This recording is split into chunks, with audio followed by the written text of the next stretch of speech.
Hey folks, I'm Rob with Two Guys in a Ride, and tonight I'm out at ELKO Speedway in Elko, New Market, Minnesota, and we're out doing a little filming with the race tonight, and we're also talking to some of the drivers, and one of the drivers I've met here is Jeremy, and I'm going to get off camera so I can focus on him and focus on his car as we do an interview. So, Jeremy, why don't you take it away? Tell us, introduce yourself. Tell us a little bit about you, what you think you can share without getting arrested. I'm Jeremy Wolf. I've been racing for over 30 years. Started when I was 15. Actually started helping my cousin when I was about 12 and just fell in love with everything about it. And one week my dad asked me if I wanted to do it. And I was 15 at the time. What 15-year-old can't do anything, right? Well, what 15-year-old, if given the opportunity, doesn't want to drive a race car? Oh, definitely, yeah. At first, I raced on dirt. Just going sideways was the fun part about it. Just putting it to the floor and going sideways. I just had fun. And then all of a sudden, I did that thing where I was doing good and started winning, and then everything started changing. Okay. But over the years, I have a lot of family support, a lot of fan support, and it's just gotten to be so much more than just me having fun. So, well, I see the back of your car, and I heard someone years ago say, you know what, Dad is with the kid or with the young man his whole life. He takes him to all the sporting events. He throws ball with him. He teaches him how to throw a football. The kid makes it big. He's on television, and the first thing he does, he turns to the camera and says, "Hi, Mom."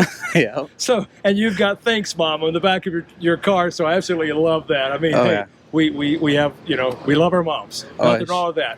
She's the biggest. That's awesome. Yeah. So, does that keep people from bump drafting you because you're mentioning your mom on the back end? Well, it did at first, but I think they've kind of gotten it's been on there for a long time, so I don't think it's really working anymore. So the respect isn't there anymore. They're like, yeah, no, that's not going to work. They know how they can win her over later, I think. Okay. So, tell us a little bit about your car. Tell us your division, I guess you're in. Or this is a Thunder car. It's a 85 Monte Carlo chassis with a 2012 Camaro body on it. Okay. So why this class? It's fun. I do have a late model, but because of the stuff going on this year, we didn't know if we'd be able to afford the late model. It's a little bit more money to keep it going. This class is a little bit more affordable to keep it going. Okay. Just in case. We did get some support from our sponsors this year, which we weren't asking for. They got a hold of me. I didn't get a hold of them. So nice. It's very nice. Yeah. Now, this isn't a full-time gig for you, though, right? Oh, no. Okay. No.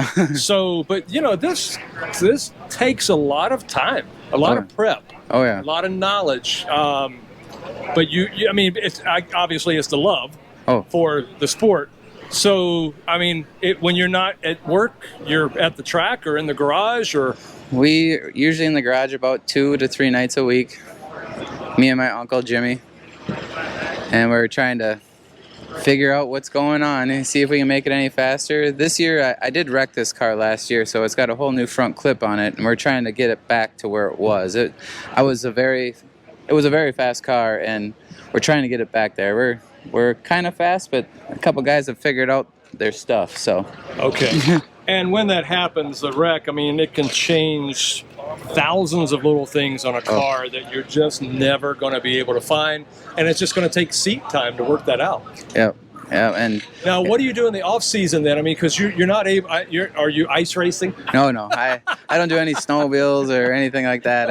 I take usually we get enough through the summer. Okay. That we just need a break, and we all just take a break and spend time with family and friends and enjoy this. You still got this in your blood. So you're still reading, and you're still trying to learn, and you're still looking for talking to people in the family of racing about making everything better.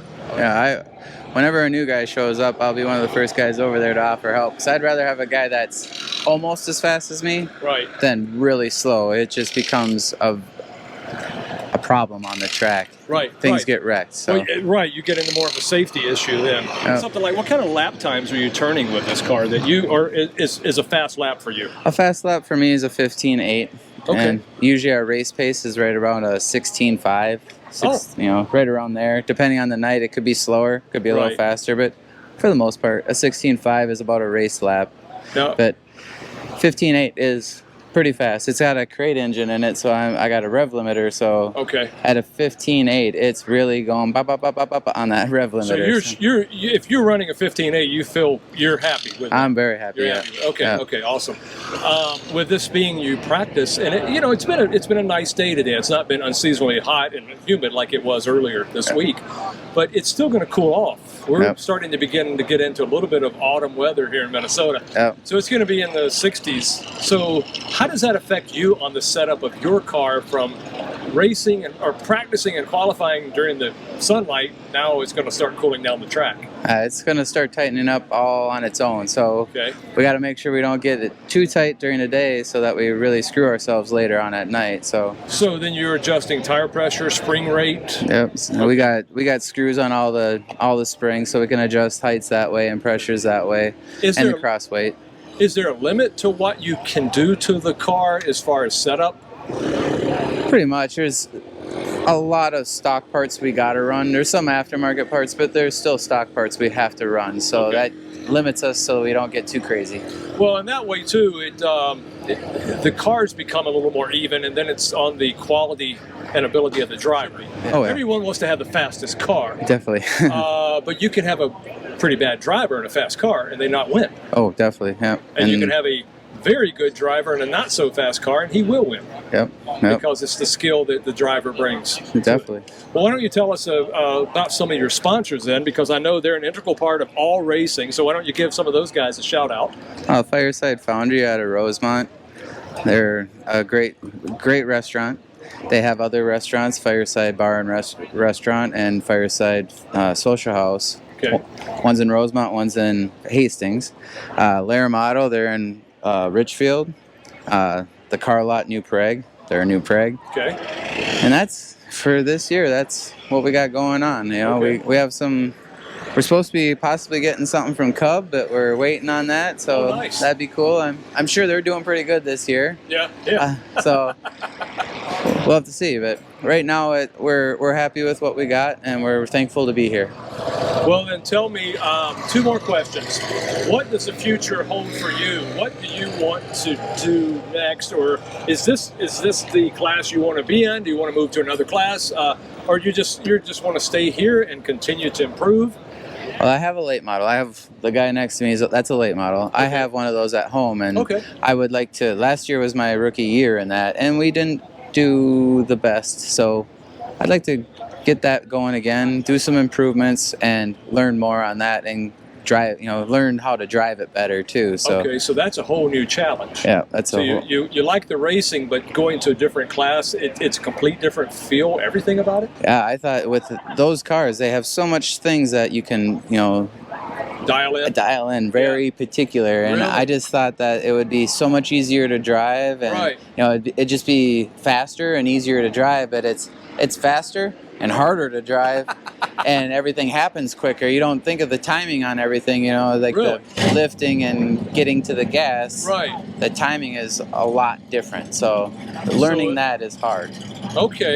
So I see then, some of the NASCAR drivers throughout history, they've gone from an Indy car or Indianapolis, and then they'll hop out, they'll fly down to Charlotte and run the Coca-Cola 600. Okay, well, you just gave me a new appreciation for that, because they just went from apples to rockets. I mean, there's no comparison whatsoever, except they're going fast. But it's a whole brand new mindset, a whole brand new skill set. Oh, yeah. Last year I did drive this car while I had the other car. And getting in this car, everything seemed so slow. It made this car seem so easy to drive. It was weird. But this is like a Sunday afternoon stroll compared to the other. Yeah, it was like driving Miss Daisy around, and the other car was like crazy, but it's fun. We've always said as a family, when this ain't fun anymore, we're not going to do it, and we haven't stopped having fun yet. So that's great. And on that note, you teed it right up for me. What's your favorite memory? Well, that we can post on without getting.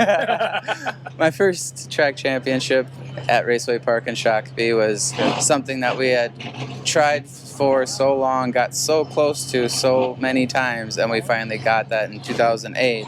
Okay. And then when that track closed down, we started racing here in 2014 full time, right. and I got a championship here in 16. That was kind of, like the stamp that we are pretty good. Right. We are pretty good. So that was the second stamp showing me. And then you got in this car and you realize, oops, I got a lot more. I got a lot more to learn. Yep. I mean, it's fun just to get out there and go fast. Oh, definitely. And to be competitive, but to know that you can actually continue to improve to the point that you can get that championship. It's just, it's a nice redeeming stamp, like you said, of you're doing something right because you're constantly having fun and you're constantly learning new things, and that's really, really cool.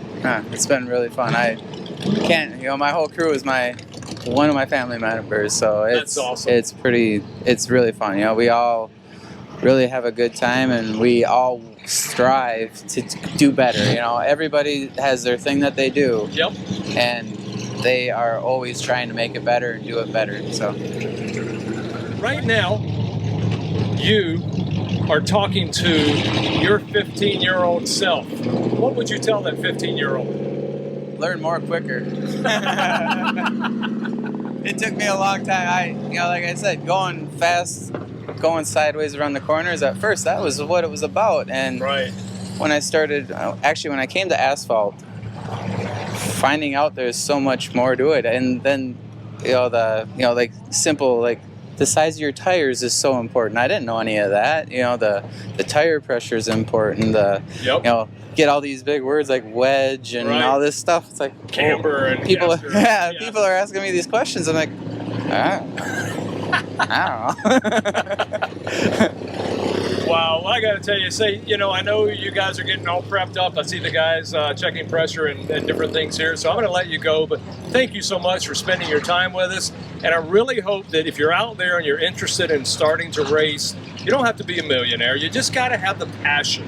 And you just got to start. Yep. And it sounds like right now, after 2 interviews, it's about 14 or 15 years old. It's the perfect time to start. Yep. But it doesn't mean you can't be 35 or 40 and still get out there and just appreciate what you're doing and have fun. Yes. The most important thing is to have fun. If you think you're going to go out on the track and win right away, you're not going to have fun. You got to get out there and just have fun, and that win will come.